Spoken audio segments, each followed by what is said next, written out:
Relief and sight, that's all that matters. Thank you, Stephen. Well, welcome to the Cooking Corner. We're happy to welcome back our very good friend, Joe Davidson from Oklahoma. Joe's doing his cherry bread pudding. Joe, you were throwing things for a loop today. We're not doing smoking. We're not smoking meats. It's too hot to be cooking. I agree right with now, that. You know, outside for sure. You know, barbecue is our passion. That's the king of everything we do.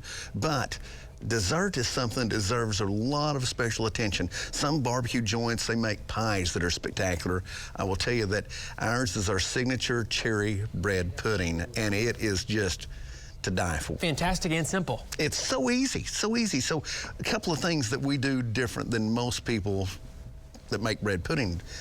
Number one is we're using wheat hoagies. Okay. So wheat hoagies and bread, it's got more bark on it, more fiber into it, you know, and it just, the texture of it holds up better than a white bread that you normally see in bread pudding. So that's the first thing. Then we just basically, we take it and we just break it off into pieces, like big 1-inch pieces to throw into the pot there. More chunks. Just chunks, yeah. You want some fiber to that thing, you know, some body to it.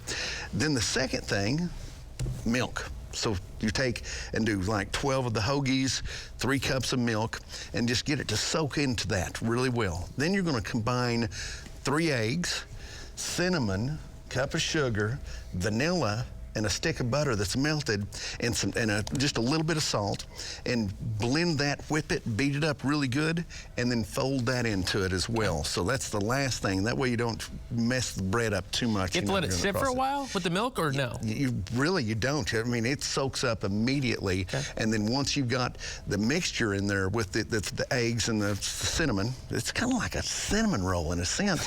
It's a big cinnamon roll. Big cinnamon roll. Then you put it in the oven, and you bake it at 350 degrees, takes about 45 minutes, depending on the oven's whether it's convection or not.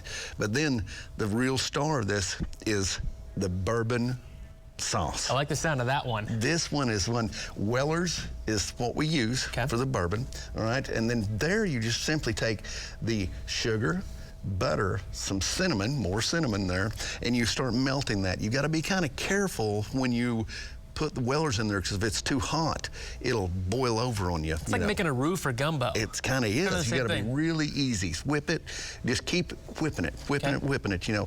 And when it just begins to just slightly bubble, that's the time to add that Weller's to it, and then pull it off and let it rest for a little bit. Otherwise, if you really let it steam off there, all the alcohol's gone out of it, and then it's not as fun to drink and eat at that point Exactly, in time. I agree with that. So I always start out with 2 of these, one for the bourbon sauce and one for me, you know, from that point. So Joe's a whiskey guy. You gotta have that. When Weller's is, you know, it was hard to come by during COVID.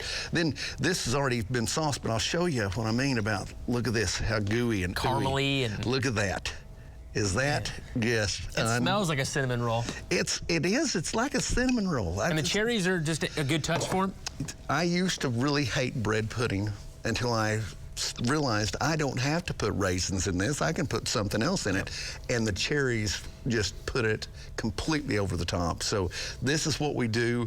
And come in, we make it fresh every day there. So get some barbecue, but make sure and get some cherry bread pudding. Awesome, my friend. Well, thank you, Joe, for being here. It's a pleasure.